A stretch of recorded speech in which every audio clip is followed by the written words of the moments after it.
Ang ating pag-uusapan ay yung una. Parang nauna yung ating unbelieving, ano? Okay, but the fearful. Ang ating pag-uusapan ay fearful. Fearful. Sa Tagalog yan ay sa mga duwag. Sa mga duwag. Pero dito, sa English ay fearful. So, hindi ho ang Diyos tuwa sa duwag, mga duwag. Actually, kasalanan yan. Yung karuwagan ay kasalanan. Pero ating uunawain mamaya yung karuwagan diyan. Naho? So, bakit ba natin tinutukoy diyan? Bet ga, Pastor, hinihimay nyo ang talataan. Kasi may mga talata na dapat bigyang linaw. Katulad yung sinasabi ko sa inyo, may isang pangungusap na ang saklaw ay halos dala na ang lahat. Ang simpleng panalita sa Bible ay hindi salita lang. Na parbagang isang napakaliit na pangyayari. At ang saklaw ay ilan lang. At sabi ko pa sa inyo lagi, kung bakit pinag-aaralan natin ang kasalanan, ay para patuloy na maramdaman natin na talagang tayo ay makasalanan. Ano? At sagyang intention ng Panginoon na para makita mo ang ilaw ng masaya at appreciate na appreciate, ay dapat makita mo yung dilim. Ano? Ang taong, tanong nyo ha, pagkagabi, mas maliwanag ang bituin kapag gabi. Di ba? Tama ba? Alam mo, mabibilang mo eh. Pero ang punto, mas maliwanag ang bituin pagka gabi. Alam nyo, kaya si Kristo ay hindi maliwanag sa atin. Kasi akala ng tao, sila'y maliwanag. Ano? Parang garne. Kapag ikaw ay nasa parang tanghaling tapat, hindi ka na para magdala ng linte. Hindi ka na para magdala ng kandila, ng sulo. May problema ka kapag tanghaling tapat sa parang, walang ulap, magdadala ka ng flashlight. At gagamit-gamit mo pa yan. Malaki ang iyong problema. Kaya napakalaki ng taong problema na hindi nila makita na sila'y makasalanan. Ano? Na hindi karapat-dapat sa Diyos. Bakit? Kapag ang tingin mo sa iyong sarili, ilaw, hindi mo makikita ang tunay na ilaw. Kapag ang tingin mo sa iyo ay mayroong kaunting liwanag, hindi mo makikita talaga yung malaking liwanag. Kaya maraming tao hindi mahalaga si Jesus kasi akala nila sila'y ayos na. Amen? Akala nila sila ay walang problema. Ako na may mabait. Ako naman ay binyagan din. Ako naman ay reliyoso. Wala naman ako naargabyadong kapwa. Para kang tao na tanghaling tapat may dalang flashlight. Naintindihan nyo ba yan? So, maliwanag ang bituin pagkagabi. Kaya si Jesus ay hindi maliwanag, kaya hindi siya mahalaga sa buhay ng tao kasi hindi nila namamalayan at nakikita na sila'y makasalanan at napapahamak. Tama ba? Sa totoo na, amang-ama, mas marami ang hindi interesado kay Jesus kaysa sa interesado sa Kanya. Bakit? Feeling okay. Feeling, wala na. Feeling na walang pangailangan. Kaya natin inaaral ang kasalanan para loobin nawa ng Diyos na ito'y humila sa atin sa paglapit kay Jesus para manampalatayang siya lang ang ating pag-asa at tagapagligtas dahil tayo'y limahid at kulapol ng kasalanan. Yan po ang ating pakay. Kaya ngayon po ang ating pag-uusapan ay isa sa kasalanan na tinutukoy ng Biblia ay yung fearful. Sa Tagalog ay duwag. Ano ba yung fearful? Magsimula tayo sa definition. Definition ng fearful. O pagbibigay kahulugan. Actually, mapapansin na din po natin dyan sa verse mismo, Yung fearful. Balik tayo sa talata, letter V ng talata. Bagaman merong pero hindi ho magkalayo yan sa pagpapaliwanag ng mga duwag. Ano ba yung duwag? Hindi po yung takot sa aswang, takot sa dagat, takot sa tubig, takot sa mataas na building, takot sa salmin.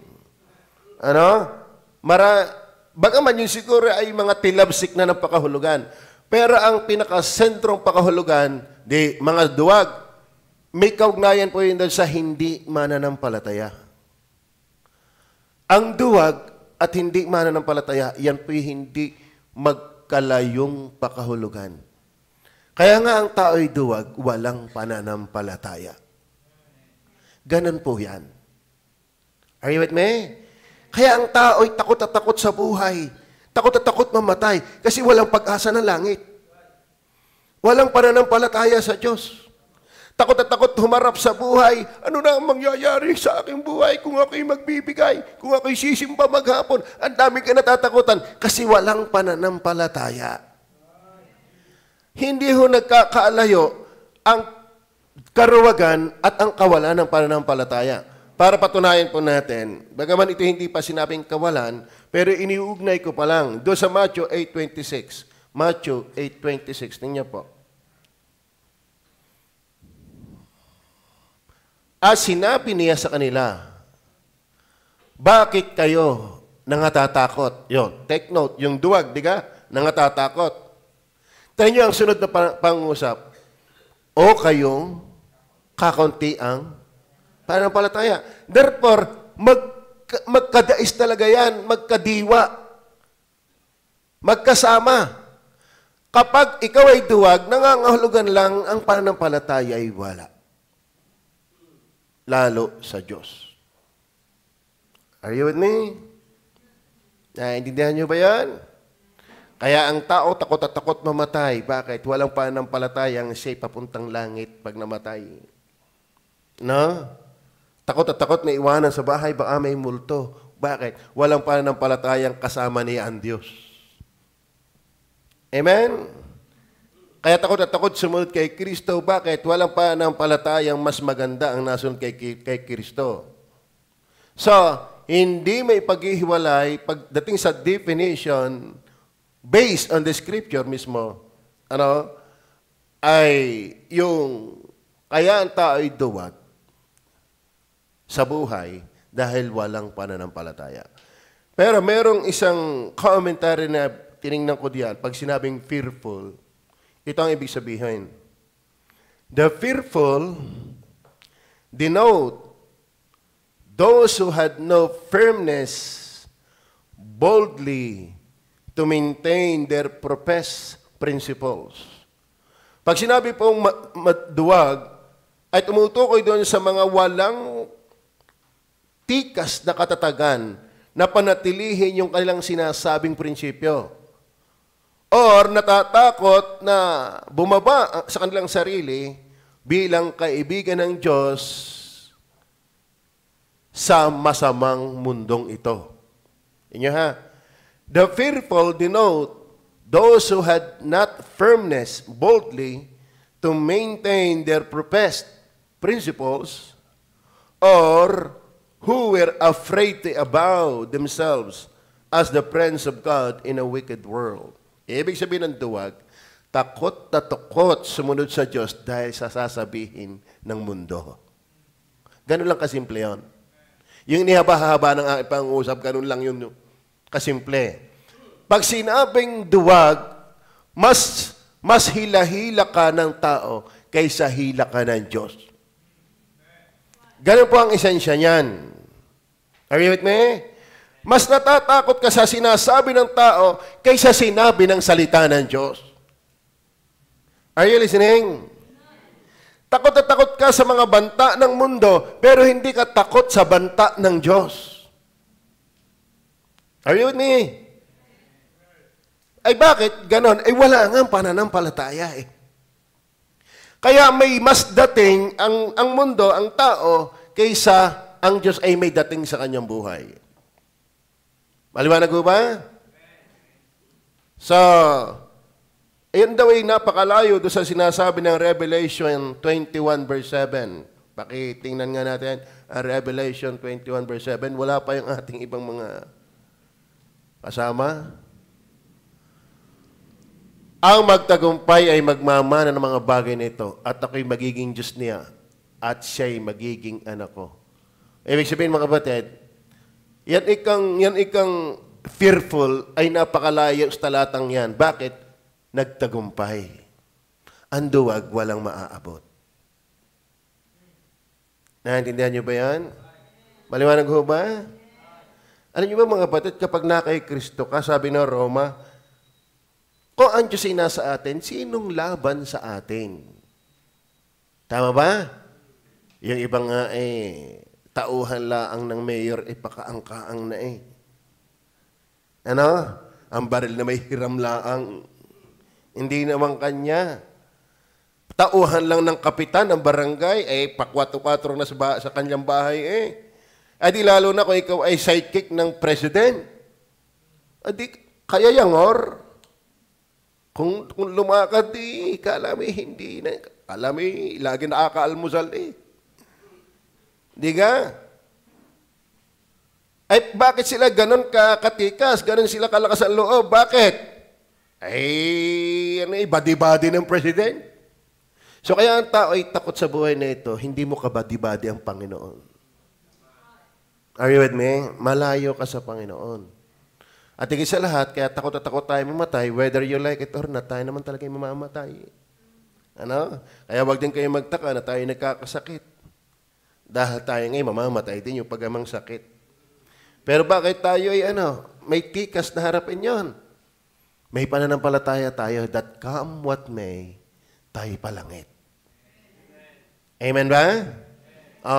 Ito'y doon sa mga may pananampalataya.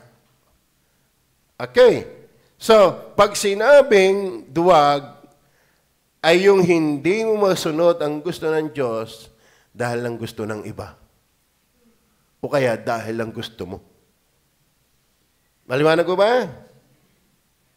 Nako, malawak kayang aplikasyon ng duwag na yan. Amen. Sagip ba tayo? Ay baka pag ako'y umatindang linggo, ano sasabihin ng aking mga friends? Anong sasabihin ng aking mister? Ang daming apply niyan. Pag ibinigay ko ito sa Panginoon, anong mangyayari sa akin? Duwag. Are you with me? Kaya sumaludo kayo sa mga nagbibigay ng buhay kay Kristo. Yan ang mga bayani. Hindi iniisip yung hinaharap. Ang iniisip ay pagsunod sa Diyos. Amen? Okay. So, dumako tayo sa definition. Ito, halos nabanggit ko na din naman. Number 2. Pag sinabi pong fearful o duwag, nakuha natin yung definition. Number 2, dreadful to man, but not to God. Pag sinabi pong fearful o duwag, ang tao ay takot sa tao kaysa sa takot sa Diyos. Yan po ang ibig sabihin na yan. Halos na banggit ko na rin. Tingnan natin ang talata. Isaiah 51 verse 12. Ako nga, ay siyang umaaliw sa inyo. Sino ka? Na natatakot sa tao, na mamamatay at sa anak ng tao, na gagawing parang damo. Itong parang, kung dadamay mo pang usap na yan, ako nga, ay siyang umaaliw sa inyo, sa Israel. Sino ka na natatakot sa tao? Ba't kayo natatakot sa tao? Na mamamatay at sa anak ng tao, na gagawing parang damo. Bakit kayo natatakot sa tao? Na mamamatay at sa anak ng tao na gagawing parang damo. Para ba yan sumbat pahaging. Bigyan kayo takot at takot sa tao, ay mamamatay din naman yan. Tama? At yan ay anak ng tao na gagawing parang damo. Tama? Sa madali sabi, sa halip kayo matakot sa akin, bakit sa tao kayo natatakot? Ay mamamatay naman yan. Pag sinabing duwag, mas takot ka sa tao kaysa sa Diyos. Naintindihan niyo ba yan? Marami sa atin di makapag-share ng Word of God, natatakot, nahihiya. Kala mo, takot ka sa tao, pero sa Diyos ay hindi. Tama ba? Amen. Kaya maraming tao hindi makapagpatuloy. Mga may bisita natin, baka yung iba kaya hindi makarating. Baka ako'y magliyab. Nakakahiya naman. Ang daming iniisip. Bakit? Conscious sa tao. Hindi sa pangangailangan kay Kristo. Are you listening? Tingnan pa natin ang talata. Isaiah 57 verse 11. Ano ang sabi ng Isaiah 57 verse 11? Okay, good morning. Okay. Ganito sabi ng Bible. Kalalaki ganito. Ang sabi ng Bible, at kanino ka nangilabot at natakot? Tingnan nyo ha. At kanino ka nangilabot at natakot na ikaw ay nagsisinungaling at hindi mo ako inaalaala o dinamdam man? Hindi baga ako tumahimik na malaong panahon at hindi ako, hindi mo ako kinatatakutan. Ang ating pinag-uusapan ay fearful. Sa Tagalog ay duwag. Ngayon, pinakahulugan natin ng Bible, pag sinabing ang tao ay duwag, sa totoo na, may mga tao talagang obvious na duwag. Well, ang tinatawag natin duwag yan ay hindi sa mumo, hindi sa kidlat, hindi sa ahas. Ang tinutukoy nating duwag ay yung tao ay mas daladala pa ng sinasabi ng tao kaysa sa sinasabi ng Diyos. Naintindihan niyo ba yan? Ano ibig sabihin ng duwag? Kapag sinabi ng tao, paniwala ka. Pero pag sinabi ng Diyos, hindi ka naniniwala. Naintindihan niyo ba yan? Yan po ang esensya ng duwag, hindi yung ikinanalmin, kaya naningilabot. Hindi po yun yung karuwagan. Hindi nakakita ka ng malaking leon, kaya ikaw ay duwag na duwag. Minsan nga, hindi ka duwag sa leon Pero tayo takot sa tao. Kaya salamat ng mga players natin. Siguro bago sila nakarating dito, saan ka pupunta? Sisimbaw. Banal-banal. Santong kabayo, banal na aso. Sa totoo na, kapag ikisimulo sa Diyos, ang dami mong mapapakinggan. Kaso lang, doon masusukat kung ikaw ay matapang o duwag. Kapag ikay duwag, iniisip mo yung sasabihin ng tao. Pero pag ikay matapang, ang iniisip mo yung sinabi ng Diyos. Are you listening? Opo. Bakit hindi naman ako kakakanina dito sa buhay na ito? John chapter 12, verse 42 and 43. Sa totoo na. Ako'y maraming pinsang kasabayin ko Hindi nakatagal bakit? Sa kantsaw. Maraming mga ngantsaw na alagad ni kalantsaw. Ganito sabi ng Bible. Gayunman maging sa mga pinuno, ay maraming nagsisampalataya sa Kanya. Sa panahon ni Kristo, kalain mo ganaman si Kristo pag nangangaral, may exhibition pa ng pagpapagaling, bulag nakakakita, pilay nakakalakad, kitungin kumikinis, patay binubuhay, inasapian ng demonyo, nalabas ang demonyo. So, maraming kumbagay nahila, naniwala noong panahon niya. Gayunman, maging ang mga pinuno, kasama ang kapitan, kasama siguro ang mayor, vice mayor, baka pati yung ibang mga simpleng mga may katungkulan, naniwala sa kanya. Datapwat dahil sa mga Pariseo ay hindi nila ipinahayag. Teka muna, tama na yung tagapalakpak na lang tayo ni Jesus. Tagapakinig lang tayo. Ay, ang Pariseo nakatingin. Takot sa tao. Are you with me? Baka sila'y mapalaya sa sinagoga. Yan po ang problema ng karuwagan. Apektado ka ng tao, pero hindi ka apektado ni Kristo. Are you listening? Opo. Maraming kantsaw, maraming usig. Kapag ikaw ay nakinig sa tama at sumusunod sa tama. Pero ang tunay na nakakakilala kay Kristo, tuloy. Tama. Pero yung taong apektado ng sinasabi ng tao, no, duwag. Mamaya, may consequence po yan. Makikita po natin ng Bible. At ilang hinihimay, yung definition, kinuha natin, then yung dreadful to man, but not to God. Verse 43. Verse 43. Tingnan po natin. Verse 43. Andiyan pa ba kaya? Sapagkat inibig nila ng higit ang kaluwalhatian sa mga tao kaysa kaluwalhatian sa Diyos. Yan po ang problema. Sabi ko sa inyo, pag sinabing duwag sa Bible, hindi lang yung ikaw ay takot sa multo, takot sa ahas, takot sa dilim, takot sa dagat, takot sa lindol, takot sa tsunami, lahat ay kinatukutan. Nung manalmin, natakot din. Ano? Hindi lang yon. Ang tinutukoy natin yung hindi ka mahila ng Diyos, mas hila ka ng tao. Naintindihan nyo ba yan? Mas malakas ang hibo, mas malakas ang kalakaran ng masamang sistema ng mundo kaysa kapangyarihan ng Diyos sa iyo. Maliwanag ko ba? Kung kayo magbibigay sa inyo ng halimbawa, baka kayo mapalunok laway eh. Tama ba? Sabihin ko sa iyo, pare, simba muna tayo. May sumabi, may nakasalubong may hawak na manok. Namamanggas. Naglalagay ng tare. Anong linggo-linggo? Mas maganda ang sabaw kaysa linggo. Ikaw naman duwag kay Kristo. Dala ka na magsasabong. Kasi kayo pumunta ng linggo. Yan ang mga duwag. Pag sa mundo, nakakalikad. Pagka kay Kristo, hindi. Pag sa barikan, kalikad. Pag sa kabanalan, ayaw.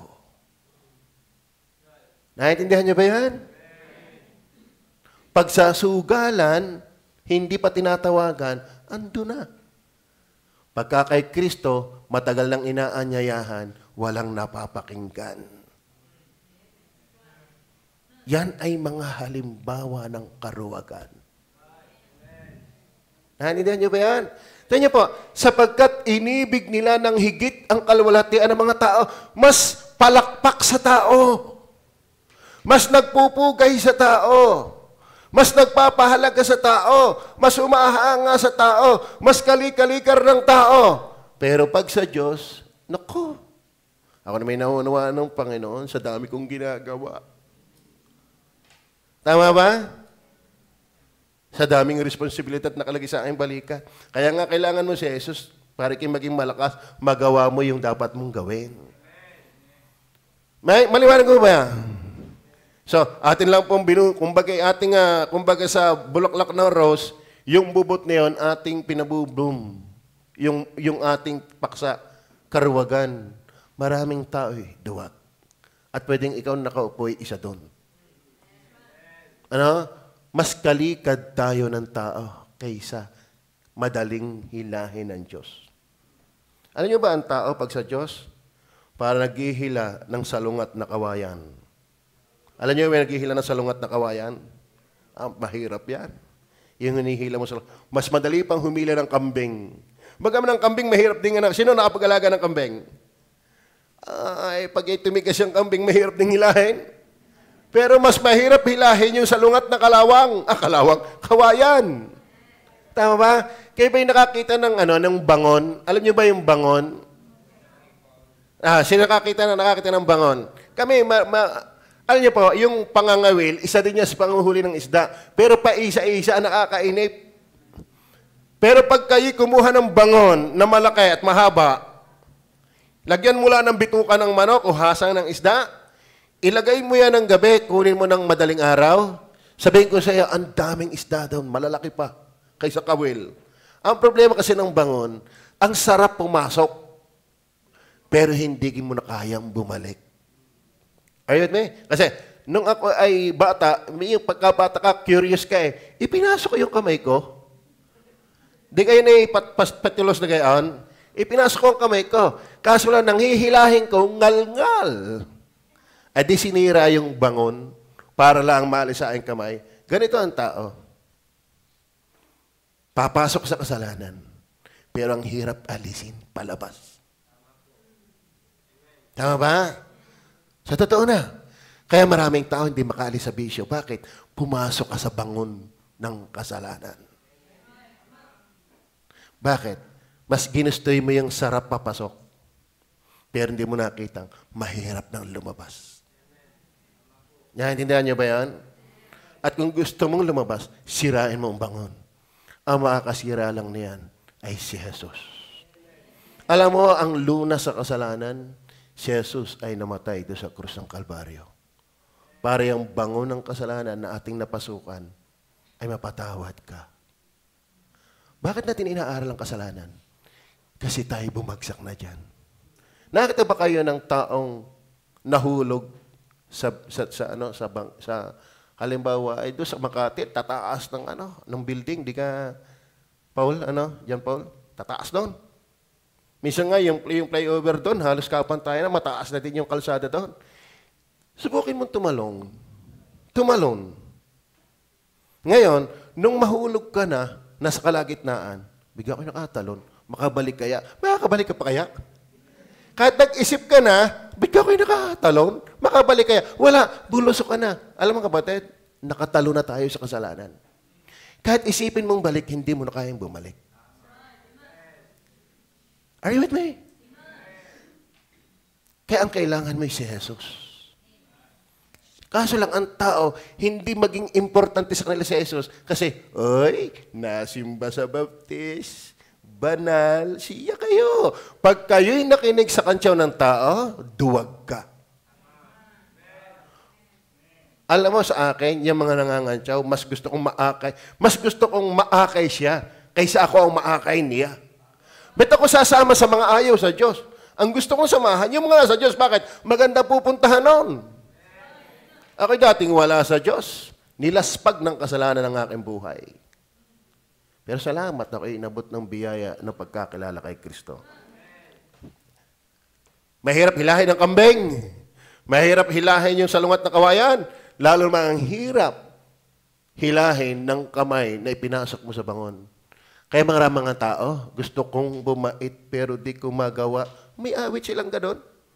Kahit pa isipin mo magbago, hindi mo kaya. Hanggat hindi ka anak kay Kristo, hindi mo kayang baguhin ang iyong buhay. Kaya ang halaga ng naikinig ng salita ng Diyos. Naintindihan niyo ba yan? So pag sinabing duwag, kaladkad ka ng sinasabi ng tao kaysa sinabi ni Kristo. Saan ka doon? Aminin natin ang totoo. Tayo mas naniniwala pag sinabi ng tao. Kaya, lumilitaw at tumitingkad lamang na ikaw talaga may panampalataya kay Kristo. Kapag daladala ka ni Kristo, higit sa lahat, bago na sinasabi ng tao. Alam mo, kinaniniwala din sinasabi ng tao, pagka naandito. Pero pagka hindi na dito, ay di, magkasalo nga tayo. Are you with me? Bakit ang mga yon ay hindi na nampalataya? Bakit sila ay hindi nadala ni Kristo? Sapagkat iniibig nila ng higit ang kaluwalhatian sa mga tao kaysa kaluwalhatian sa Diyos. Sa madali sabi, ganito yan. Pag sinabing duwag, mas takot ka sa sasabihin ng tao kaysa sinabi ng Diyos.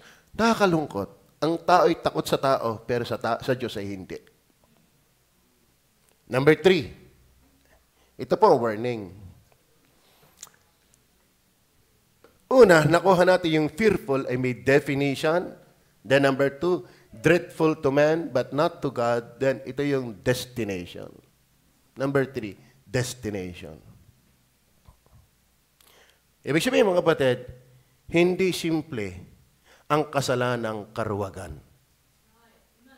Hindi wala lang. Tama? Intindihan niyo ba yan?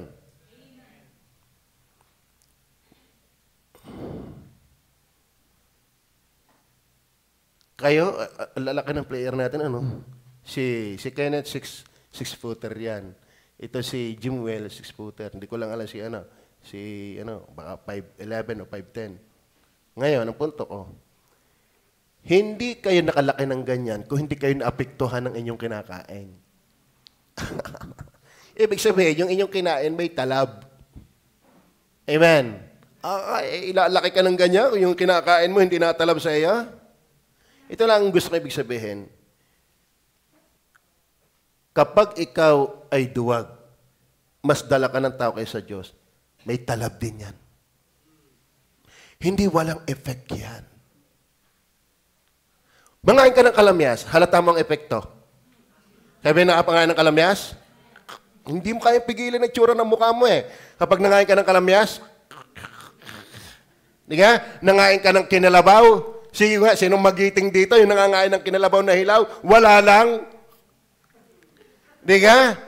Pag nakainom ka ng mapait at matapang na gin, hindi rin walang effect. Itong tatandaan ninyo, hindi wala lang, naduwag ka.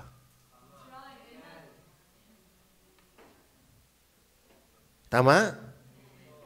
Ang mga babae, pag nakakita ng uhod, hindi walang effect. Talaga mabuburlisan sa pagpaltok. Pag nakakita ng uhod, abay mahuhubdan sa pagpaltok. Sa gulat. Ibig sabihin, yung nagulat ka sa uhod, may effect. Huwag mong sabihin, wala lang. Na mas nakikinig ka sa tao kaysa Diyos. Wala lang. Meron yan. Meron yan. Mangain ka ngalan ng kalamyas, hindi mo na maitago eh. Hindi. Kaya kayo, ayaw niyong maniwala kay Jesus? Mas naniniwala ka pa sa tao? Mind you, hindi wala lang yun. Tingnan natin ang talata. Dalawa lang kung anong masamang dulot. Verse Matthew 10:28. At huwag kayong mga takot, yun. Yung takot, duwag yun. Sa mga nagsisipatay ng katawan, datapwat hindi nakapapatay ng kaluluwa. Kundi bagkos ang katakutan ninyo yung makapupuksa sa kaluluwa sa katawan sa impyerno. Tingnan nyo ha. Takot at takot tayo mamamatay. Sino dito ang hindi takot mamatay? Wow. Isa kang hero. Pero mga kapatid, sabi ng Bible, given na talagang mamamatay ang tao, duwag man o hindi. Pero ang ikatakot nyo, yung pag namatay ka, ang kaluluwa mo'y pa-impyerno. So, idinuduktong natin yung karuwagan, yung pagkatakot. Ang dulot niyan, mga kapatid, mga kaibigan, ang destinasyon niyan, impyerno. Kala natin, simple lang, ano? Oh, mas naniwala ako sa kampare ko, sa mga kaibarkada ko, kaysa kay Kristo. Akala mo, simple lang yan? Simple ba ang impyerno? Simple ba ang impyerno? Ayun nga, isang linggong trangkaso, hindi simple. Kayo ba nakaranas sa mga trangkaso? Yung isang linggong tagal, simple ba yan? Ay lalo yung nababartolina ng isang buwan, simple ba yan? Alam niyo ba ang impyerno kung gano'ng katagal? Tingnan niyo po, Matthew chapter 25, verse 41. Matthew 25, hindi, madagdagan na natin ng kaunting talata. Ano sabi? Tingnan ha, kung magkagayo'y sasabihin naman niya sa mga nasa kaliwa, magsilayo kayo sa akin, kayong mga sinumpa. O, pakituloy ng basa. Ano? Pasaapoy na walang? Okay. Sabi nga sa inyo, mangain ng kalamyas, may talab. Tama? Nakakita ng uhod, paltok. Tama? May talab. Ay gaano kayang katindi yung talab ng duwag? Yung mas naikinig sa sinasabi ng tao kaysa sinasabi ng Diyos. Ano? Pasapoy na walang. Kami ng mga bata, kami may pasikatan eh. Kami nagpapasikatan. Kasi ang unang ilaw noon sa tubigan, walang kuryente supply sa amin. Yung apoy, yung lampara, yung may palara, tapos may tela na ano sa gas. Kami payabangan eh. Patagalan tayo ng kamay sa apoy. Kasi yung aming kakahin, hindi ko alam, bigyan ng kanyang kamay para hindi napapasok. Tinatagal talaga eh. Idinadaan na matagal tapos kaya na alis. Eh kami, mga mayayabang, mga mayayasang, mga bata din, gumaya! Yung isang pinsan namin idinaan, palahaw na! Siguro, walang isang minuto, palahaw na. Ay ako'y nagyabang-yabangan din. Baka 2 seconds lang. Hindi ko kaya eh. Ang hirap din kahit 1 minuto. Kala mo 1 minuto lang inilagay mo sa apoy yung iyong kamay, hindi ka makatagal. Nakakatakot yan. Walang hanggang apoy. Hindi dulo ng daliri ang ilalagay dyan. Buong pagkatao mo. Bakit? Anong simple kasalanan? Duwag ka. Mas naniniwala ka sa kantsaw ng mga tao. Are you listening? Abay, ako hindi talaga makatagal doon. Kami pasikatan doon. At yun, paggising namin, talagang pag kinalikot mong ilong mo, talagang parang tinta sa kaitiman. Di nga? Libre ang ink. Oo, sa amin, libre ang ink. At lalo na kami payabangan. Pero talagang, ewan ko, kaya nyo ba tumagal ng 1 minuto? Nang inyong kamay, nasa apoy ng, ang tawag doon, ilaban ang tawag namin doon eh. Lampara. Sa amin ang lampara, yung parol eh.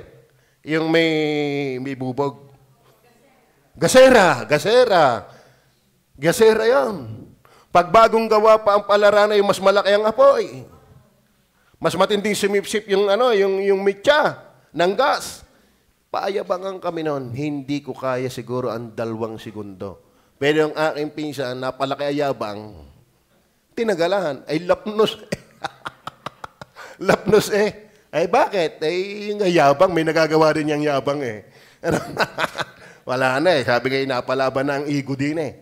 Pero hindi ko talaga kayang tagalan. Apoy simple lang yan. Pero yan, ang sabi, pasaapoy na walang hanggan. Kaya nga sabi ng Bible, diyan na ang pagtangis at pagngangalit ng ngipin. Nakakalungkot. Ipinagpalit mo ang iyong kaluluwa sa kantsaw ng tao kaysa impyernong walang hanggan. Naiintindihan mo ba? Maliwanag ko ba? Simple ba yan? Simple ba yan? Iti lalo na yung tayo, matao mga ng lechong baboy. Imagine mo na lang, ikaw yung nilechon. Ay, luto ang baboy sa apoy eh. Ganong katagal yon? Walang 1 araw na nakadarang ang baboy sa apoy. Ay, ito ganong katagal?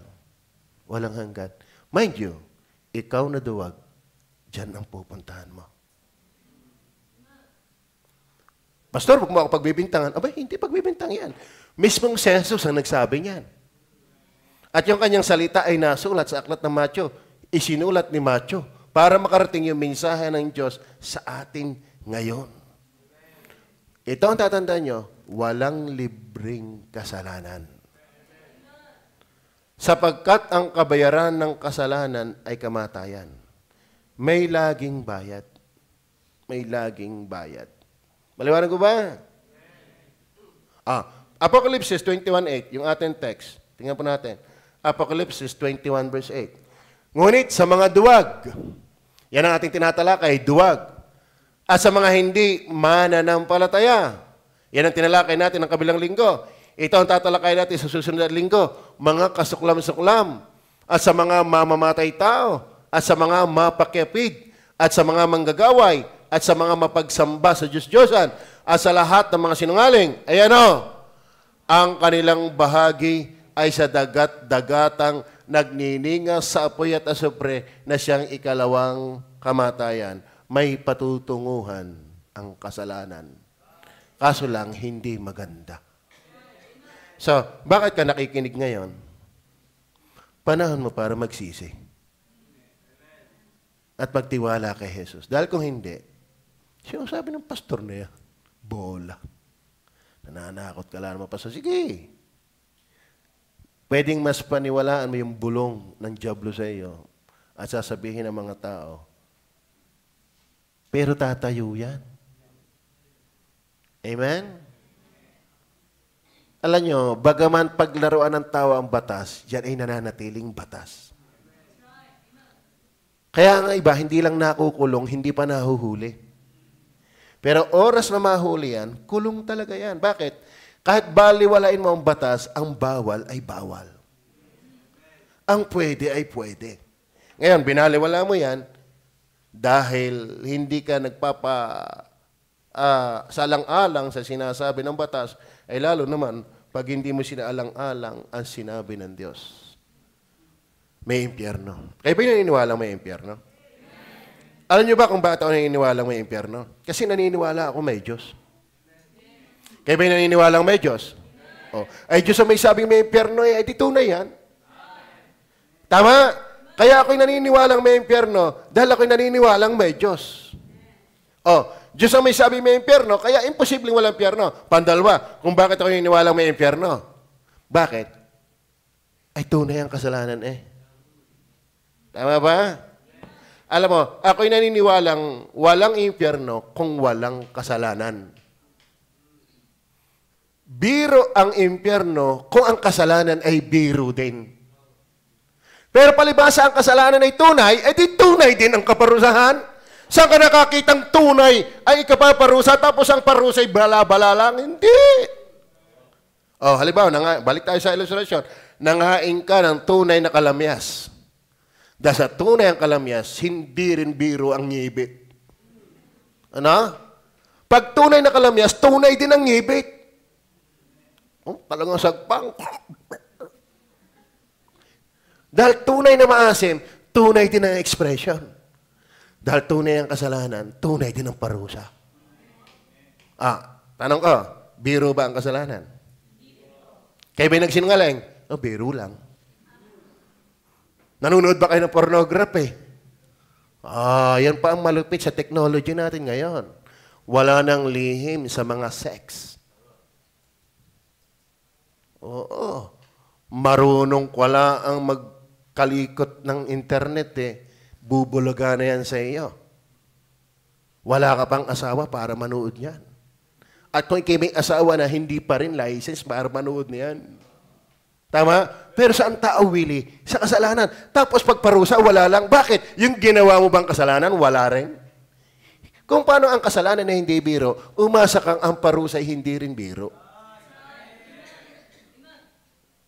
Pastor, ba't wala nangyayari? Huwag kang mainip. May mangyayari din yan. Baka binibigyan ka lang ng Diyos ng pagkakataong magsisi. At manampalataya kay Jesus. Maliwanag ko ba? Opo. At tayo hindi ho naglalabo ng paliwanag dito. Nililinaw po natin. Amen? Kaya ba iniwala may impyerno? Anong dahilan? May Diyos Pandalwa, may kasalanan Ito yung inyong na paniniwalaan. Hindi ka magiging masaya habang buhay sa kasalanan. Alam niyo ba yung dama? Alam niyo ba yung dama? Sino marunong magdama? Alam niyo ba yung salitang padama? Pag ako naglalaro ng dama, ako'y kaya ko magpakain ng isa, dalawa, talagang tuwan-tuwa naman kalaban. Kain. Hindi niya alam. Pinakain lang yon. Pag naman ako gumanti, tong. O dama pa. Pinadama mo lang. Kumbaga, pinasaka mo lang. Alam ba ang diablo? Pinaliligaya ka lang na maikling sandali sa kasalanan. Pero ang dulo niyan, walang hanggang apoy. Kaya kung hindi ka magsisisi, parang isang taong ng rape, gandang babae, talagang ginawa ang kanyang gusto sa loob ng 5 minuto. Pero hindi na naisip, siya'y makukulong habang buhay. Ito ang nakakalungkot sa tao. Nagpakaligaya sa kasalanan sa napakaliit na sandali. Hindi inisip yung consequence na habang buhay. Naintindihan niyo ba yan? Sige. Gaano kang katagal mabubuhay sa lupa, sa palagay mo? Ako'y 54. Ikaw, Tititas, ilan na? 65. Itong mga puging ito. Siguro mga 20, 30s, di ko alam. Pero lang, bibihin ko sa inyo. Ginaling na kung tayo maka-100 taon. gaano na ang 100 taon sa walang hanggan. Tama? Sige, gawin mo ang lahat ng gusto mo kahit mali. Gasino niyan? Ay, minsan nga, 80 pa lang. Lulanas na 3 baitang ng bahay, hindi na magkaintindihan. Yan pa ang malupit. Kahit doon ng buhay, hindi mo pa ma-enjoy. Pero pagdating sa kabilang buhay, dahil hindi ka nagsisi, sasabihin mo, magaling pang ako, hindi naging tao. Naging tao pala ako para magdusa. Ngayon, hindi pa na ano yan. Kasi, pasok, huwag mong isipin yan. Dapat mong isipin. Dahil totoo ito. Ang tao nga ay kumahub kung gusto mo yung maganda ang buhay, may kayo mag-aral, maganda yon. Ibig sabihin, nag-iisip ka na yung kinabukasan. Papasko ngayon, mag-ipon-ipon na. Na mga 13-month pet, mga bonus, na maganda ang damit sa Pasko. Maganda yon. Kung yun ay pinag-iisip-isip mo, inisip mo bang ikipa-impyerno kung hindi ka namatay, kung hindi ka magsisisi? Kung pinaghahandaan mo ang birthday mo, pinaghahandaan mo ang Pasko mo, pinaghahandaan mo ang okasyon mo, dapat ang paghandaan mo higit sa lahat, kabilang buhay. Dahil whether you like it or not, mamamatay at mamamatay tayo. Kaya ang kahuli-hulihan na masasabi ko sa inyo, 1 John chapter 5, verse 4 and 5. Andiyan pa ba kayo? Alam niyo po, ang daya ng dyablo, paglabas niyo para wala kayong napakinggan. Ganun yan. Pero kung ikaw ay matakot ngayon sa Diyos, humingi ka ng tawad magsisi, ang palad mo. Dahil ngayon ay nakatunhay ang Diyos sa atin. Ang sabi ng Bible, 2 o 3 nagkakatipon sa aking pangalan, ako'y nasa gitna nila. Mind you, hindi naman tayo dadalwa. Kung sa 2, 3 ay kasama natin siya, ay tayo hindi dadalwa. Ay di tayo kasama natin siya. Kaya kita niya yung napapasok ng pangangaral ng salita ang kanyang puso. At ang response, pasisi, pasuko, hindi patalbog. Maraming tao, talbog lang ang salita ng Diyos. Sino tinakot mo? Ang Diyos hindi mo matatakot. Dahil ang Diyos ang magdadala sa tao sa impyerno, bakit? Tinalbugan mo ko Sinong hindi ka, sabi nga, hindi ako ang nawalan. Ito ang Diyos ay Diyos kahit ayaw mo.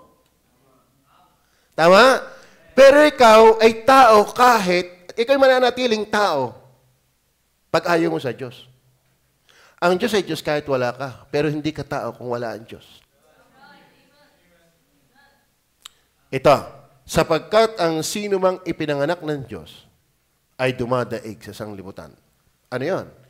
At ito ang pagtatagumpay na dumadaig sa sanglibutan. Sa mga tuwid ay ang ating pananampalataya.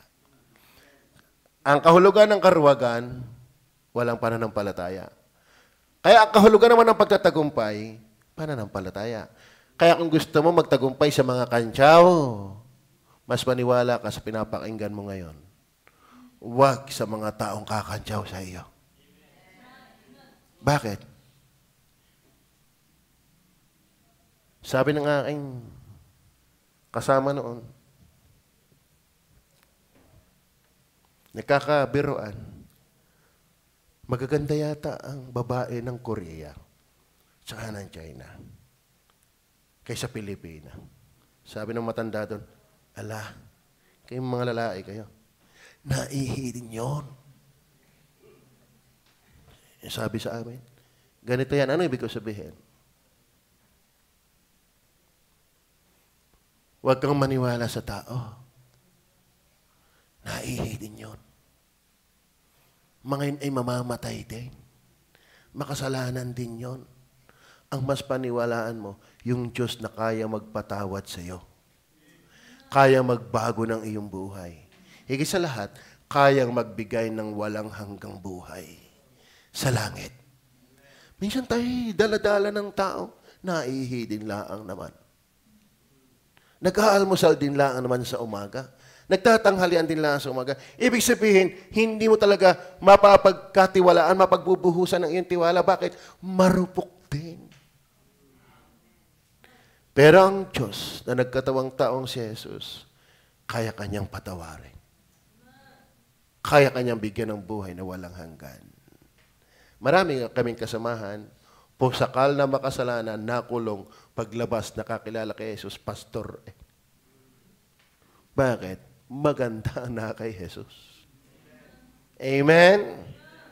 Tapos mga players na ito, nakakilala pa kay Kristo, kapupuging Kristiyano ng mga ito. At saka matitipon, no? Pag hindi pinag-agawan niya ng mga aso, ng mga babae, di nga? Alam mo kung bakit kayo inaanyayahan namin? Malilimot niyo ba itong napakinggan niyo sa palengke? At hindi ko kayo tinatakot. Sagyang dapat kayong matakot. Dahil Bible yan. Para sa inyo, sabihin ko sa inyo, ang Bible ay salita ng Diyos. Pastor, gawa lang ng tao yan. Siyempre, tao ang babasa, di tao ang kanyang uutusan. Alam mo kung ilipante ang magbabasa, ilipante ang kanyang uusapin. Tama? Dahil tayo ang babasa, tao din ang kanyang gagamitin. Ginamit lang niya ang tao para isulat ito, pero ito'y salita ng Diyos. Hindi ako naniniwala. Gawa lang ng tao yan. May ka na upo sa upuan, may gawa din lang ng tao yan. Tama ba? O, ba't ka na gamit ng cellphone? Ba't ka na gamit ng cellphone? Gawa din lang ng tao yan. Huwag kang tumira sa bahay mo. Bakit? Gawa din lang ng tao yan. Di nga? Pagka dinadahilan mo gawa lang naman tao ng Bible, hindi ako naniniwala dyan. Di huwag ka na lang tumira sa bahay mo at gawa din ng tao yan. At saka huwag ka magdamit. Gawa din ng tao yan. Yung sapatos mo, habarin nyo yan. Bakit? Gawa din ng tao yan. Depende sa taong ginamit. Ang nakakatawa, 40 tao ang ginamit ng Diyos, masulat lang ang Biblia. Sa iba't ibang panahon. Walang salungatan. Totoo, ba't hindi mo basahin na mapatunayan mo? Amen? Nabasa ko na ito kung hindi ko na mabilang. Mula Genesis hanggang Apocalypse. Napakasarap. Bakit ang pastor niyo nandito? Alam mo bakit malakas ang loob ng pastor niyo? Ako'y pilay, hindi nang-aral. Bakit? Iba ang dulot ng banal na kasulatan. Ito ang pinakamataas na karunungan. Bakit? Gagawin ka nitong bago. Ako'y nung wala kay Kristo, kulang sa akin ang 2 kaha ng sigarilyo. Pag walang-wala, hahabol ako sa tricycle na dadaan. Yung usok, sinisinghot. Walang maibili. Dito sa usok ng ng tricycle, ganyan nako. Kawalang kagaling-galing. Pero salamat may Bible. Salamat may Bible. Tanungin niyo lahat ng sugal. Hindi ako basta marunong magsugal. Hustler. Magsasugal, hindi ako basta nahawak ng baraha. Minamaster ko yung barahang yan. Pag ako humawak ng tako ng pulpol, hindi basta ako marunong bumasar ka. May technique yan, may epektos yan, may sigida yan. Alam ko yan. Hindi ko lang naman inabot ay sabong. Bakit? Baka ako sabungin. Mapagkamalang manok. Pero lahat ng sugal, alam ko yan. Salamat, inalis ako ng aklat na ito dyan. Amen? At pinasaya nga. At higit sa lahat, alam ko pag ako'y namatay palangit. Bakit, Pastor? Ay sabi ng aklat na ito Ang sumampalataya kay Jesus, may buhay na walang hanggan. Gusto niyo ba mangyari yan? At ano sabi ng Bible? Dito ako magtatapos. Anong papakinabangin ng tao na makamtan niya ang buong mundo at mapahamak naman ang kanyang kaluluwa? Ibig sabihin, ang pinakamataas na biyaya at pagpapala na pwede mong makamtan ay yung ikay-tiyak na palangit. Dahil isaksak mo na sa buwaga mo ang buong mundong ito, sabi ng Bible, walang pakinabang kundi mo tiyak na ikay palangit. Kaya hindi biro. Amen? Fearful. Ang pag-asa natin, manampalataya kay Jesus. Sapagkat ang sino mang ipinanganak ng Diyos ay dumadaig sa libutan at ito ang pagtatagumpay. Gusto niyo ba magtagumpay? Tayo, players, gusto natin manalo sa ating tama. Kahit nga sa basketball, gusto natin tayo manalo Kahit nga sa bilyar, gusto natin manalo Ang sana ang gusto natin ipanalo, yung ating kaluluwa. Yung pag tayo namatay, hindi tayo pa-impyerno. Paano? Yun, sumampalataya. Ang pagtatagumpay ay sumampalataya. Kanino? Kay Kristo na nagkatawang tao. para tubusin tayo sa ating kasalanan. Tayo po yung muko at pumikit. Kung gusto niyo pang matiyak na ligtas, sa iyong kinaupuan yan, humingi ka ng tawad. Ikaw na lang ang manalangin. Wala nakakarinig, ikaw at ang Diyos lang. Wala kang ikahihiyan. Ikaw lang ang nakakaalam. Kahit pabulong lang, humingi ka ng tawad. Humingi ka ng tawad. Pagsisihan mo ang iyong mga kasalanan, humingi ka ng tawad. Wala kang pananampalataya kundi si Jesus lang. Si Jesus lang ang iyong tagapagligtas. Faith is the victory. Mahal namin kayo kung bakit kayo